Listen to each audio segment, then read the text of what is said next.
जाएं। 2010 में ये गाना हमने रिकॉर्ड किया, लेकिन 2011 में वो इस दुनिया से चले गए और मेरा दिल बहुत उदास हुआ। बल्कि मैंने सोचा कि अब इस गीत को हम ऐसे ही रहने देंगे, क्योंकि उनको उस वीडियो में होना बहुत ज़रूरी था।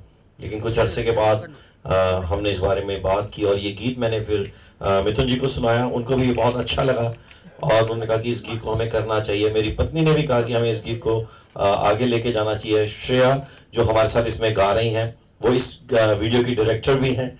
और हम सब ने ये डिसाइड किया, सोनू जी को भी हमने ये गीत सुनाया, सोनू कक्कड़ जी को। तो हमने इस गीत को इस समय के लिए उसका वीडियो बनाने का सोचा, क्योंकि आज हमें लग रहा है कि इंडिया के अंदर एकता की सबसे ज़्यादा ज़रूरत है।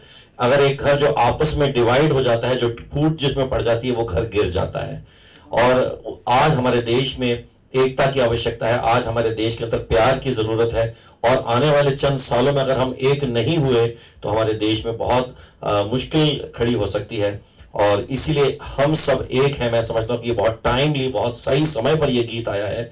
और मैं चाहता हूँ कि ये हमारे देश का एक एंथम बन जाए, हम सबका, हर एक की जबान पे आ जाए। हम सब एक हैं, चाहे वो किसी मजहब से हो, वो चाहे कि कोई जबान बोलते हो, वो किसी प्रांत से हो, चाहे वो महाराष्ट्र से हो, बंगाल से हो, पंजाब से हो। अगर हम सब एक हो जाएं और इस बात को हम अपने मन के अंदर ठान लें कि हमें कोई तोड़ नहीं सकता, तो फिर मुझे पूरा यकीन है कि इंडिया बहुत आगे जाएगा। और हमारे देश से, जैसे हम गीत गाते हैं कि सारे जहां से अच्छा हिंदुस्तान हमारा, तो वाकई में हमारा देश सबसे खूबसूरत है।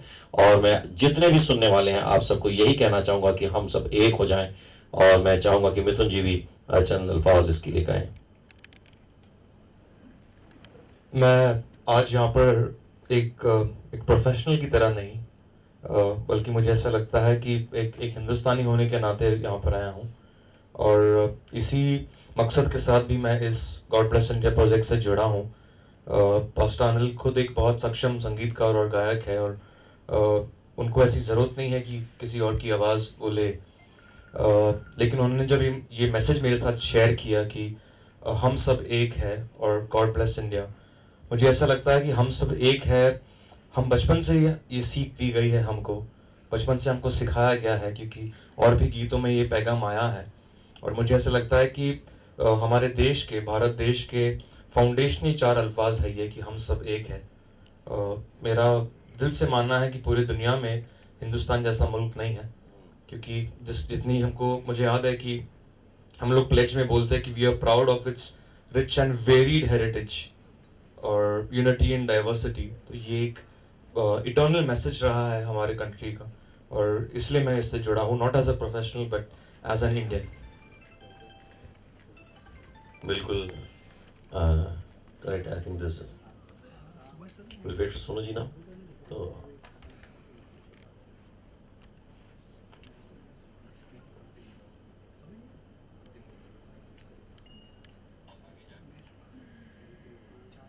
तो आए हम एक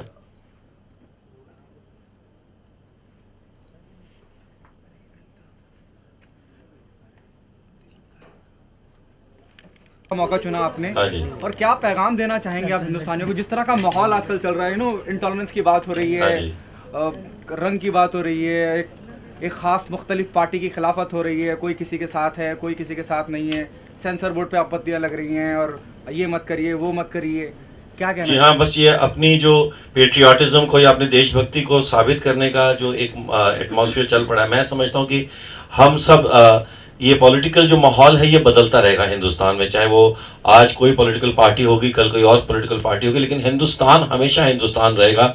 और हज़ारों सालों से हिंदुस्तान जो है वो अखंड रहा है, वो एक रहा है। और मुझे इस बात की आशा है कि हम हिंदुस्तानी बहुत समझदार लोग हैं और हम ये जानते हैं कि हमारे देश के भविष्य के लिए अच्छा क्या है।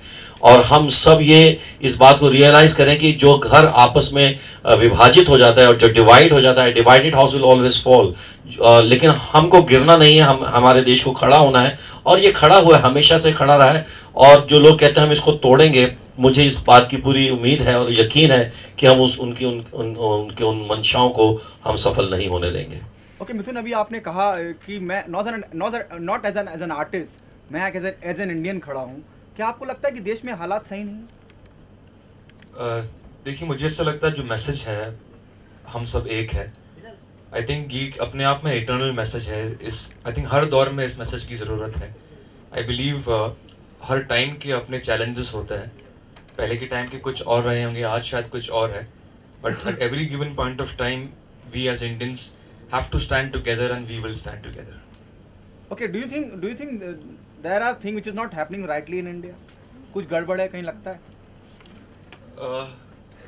जैसा मैंने आपसे कहा कि देखिए हर ईरा में there is always good and bad, और I think instead of pointing fingers at anybody, मेरा ऐसा मानना है कि as an Indian what am I contributing to my country. मैं खुद to keep things good, what am I doing for my society, for things around me. मेरा ध्यान उस पर है। I think I should evaluate myself first, खुद को परखूं before pointing fingers at anybody else. और मैं I will take this opportunity to invite Sonu Kakkar ji join us here, and now we are all together here, और हम सब मिल के जो है एक श्रद्धांजलि जो है वो जगजीत जी को देते हैं। और हम यही कहना चाहेंगे कि हम आज के इस समय में जगजीत जी को याद करते हैं, और हम उनको, आज वो यहाँ होते तो बहुत अच्छा होता, वो इस गीत को सुन के बहुत खुश होते। वो उस समय भी मुझे याद है कि जब ये गीत रिकॉर्ड हो गया था तो उन्होंने मुझे कई बार फ़ोन किया कि इसकी वीडियो कब आ रही है और आप इसको वीडियो के लिए मुझे कब बुला रहे हैं। इतना नम्र, इतना हम्बल और इतना आजिज़ आदमी मैंने कभी नहीं देखा कि जब लोग एक मकाम पर पहुंच जाते हैं, जब उनका एक स्तर होता है, और इतने सीनियर आर्टिस्ट थे लेकिन वो इतने नम्र थे, और वो सामने से फ़ोन करके कहते थे कि इसका वीडियो अनिल तुम कब कर रहे हो। और मैं सोचता था कि चलो हैं अभी हम कर लेंगे, लेकिन कौन जानता था कि वो एक दिन हमें छोड़ के चले जाएंगे। और कभी कभी ऐसा लगता है कि हम लोगों को वैल्यू नहीं करते जब वो हमारे सामने होते हैं, लेकिन जब वो चले जाते हैं हमें उनकी याद आती है, हमको उनकी कीमत पता चलती है। ना सिर्फ वीडियो के लिए नहीं, बल्कि हम उनकी आवाज़ को, उनके प्यार को, उनकी मोहब्बत को आज याद करते हैं। और हम प्रार्थना करते हैं कि परमेश्वर उनकी आत्मा को शांति दे, और परमेश्वर उनके उन आवाज़ की उन खूबसूरत जो बातों को जो उन्होंने अपनी आवाज़ से कही, और ख़ास तौर पे आज ये जो गीत है हम सब एक हैं, उनकी आवाज़ दिल को छू लेने वाली आवाज़, और दिल से वाकई में बहुत एक सच्चे और प्यारे इंसान। हम यही प्रार्थना करते हैं कि परमेश्वर उनको, उनकी आवाज़ को आज भी दुनिया के लिए बरकत का बायस बनाए। और मिथुन जी से मैं कहूँगा कि वो भी दो चंद अल्फाज जगजीत जी के लिए बोलें। जितने भी संगीत को समझने वाले लोग हैं, और इवन कॉमन लेमैन भी जानता है कि आई थिंक जगजीत सिंह साहब एक लेजेंड है अपने आप में। और मुझे याद है मैंने उनका एक इंटरव्यू पढ़ा था, और उसमें एक बहुत अनोखी बात मैंने पढ़ी थी कि उन्होंने कहा था कि आमतौर से लोग जो है वो सुर को आसपास से छूकर आगे बढ़ जाते हैं, लेकिन सुर को पकड़ के उसके सर पे हथौड़ी मारनी पड़ती है। तो ये मुझे लगता है कि एक जो रियाज करता है, जो मेहनत किया, वही ऐसी बात कर सकता है, और उस बात को मैं आज याद करता हूँ, उससे ब्लेस होता हूँ।